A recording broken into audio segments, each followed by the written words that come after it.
تجدید نکاح کا طریقہ۔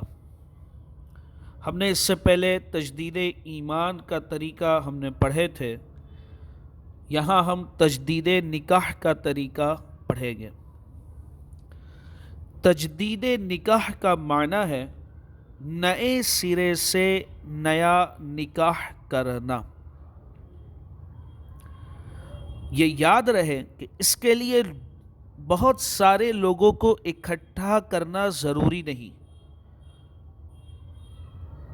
نکاح نام ہے ایجاب اور قبول کا، نکاح نام ہے ایجاب اور قبول کا۔ ایک کہے میں نے اپنے آپ کو آپ کی زوجیت میں دیا، دوسرا کہے میں نے قبول کیا، نکاح ہو گیا۔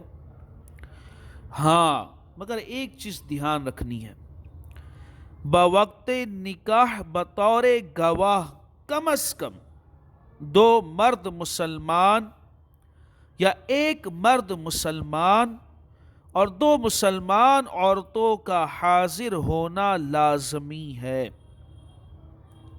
بوقت نکاح گواہ کے طور پر کم از کم 2 مرد مسلمان یا 1 مرد مسلمان اور 2 مسلمان عورتوں کا حاضر ہونا لازمی ہے۔ خطبہ نکاح شرط نہیں بلکہ مستحب ہے۔ نکاح کے وقت جو خطبہ پڑھا جاتا ہے یہ مستحب ہے۔ اب آپ کہیں گے کہ ہم گھر میں نکاح پڑھ رہے ہیں، ہمیں خطبہ نہیں معلوم، تو ہمیں کیا کرنا چاہیے؟ تو خطبہ یاد نہ ہو تو اعوذ باللہ من الشیطان الرجیم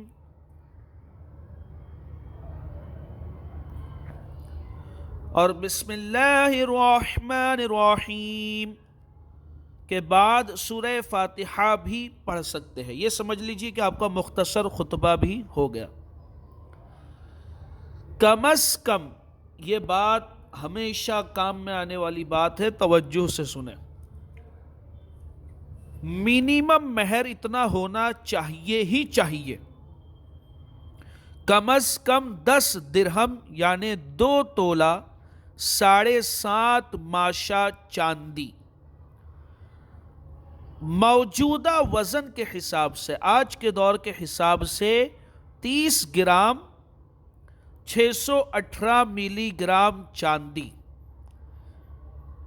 یعنی کم از کم مہر 10 درہم یعنی 2 تولہ 7.5 ماشا چاندی، اور آج کے وزن کے حساب سے 30 گرام 618 ملی گرام چاندی، یا اتنی چاندی دے یا اس کی رقم، جو اس کی رقم بنتی ہو، اتنا مہر واجب ہے۔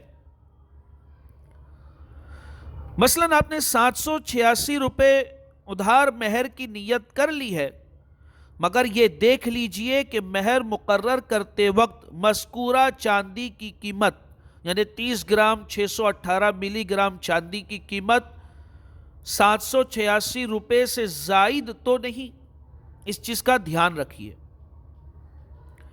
اب مذکورہ گواہوں کی موجودگی میں آپ ایجاب کیجئے، یعنی عورت سے کہیے میں نے 786 روپے مہر کے بدلے آپ سے نکاح کیا۔ اب چونکہ جس وقت میں یہ ویڈیو بنا رہا ہوں 786 بہت کم ہے، تو میں یہ کہتا ہوں کہ 7,860 روپیہ ہے نا کے بدلے میں نے آپ سے نکاح کیا۔ عورت کہے میں نے قبول کیا، یہ نکاح ہو گیا۔ 3 بار ایجاب و قبول ضروری نہیں، یہ چیز کو 3 بار دہرانا یہ ضروری نہیں۔ ہم اگر ایسا کر لے تو بہتر ہے۔ اچھا یہ بھی ہو سکتا ہے کہ عورت ہی خطبہ یا سورہ فاتحہ پڑھ کر ایجاب کرے، مرد کہہ دے میں نے قبول کیا، نکاح ہو گیا۔ بعد نکاح اگر عورت چاہے تو مہر معاف بھی کر سکتی ہے، مگر مرد کو چاہیے کہ بلا حاجت شرعی عورت سے مہر معاف کرنے کا سوال نہ کرے، یعنی بلا حاجت شرعی عورت سے نہ کہے کہ مہر معاف کر دو، اگر ہے اس کے پاس تو مہر دے دے۔ یہ ہے تجدید نکاح کا مختصر اور آسان طریقہ۔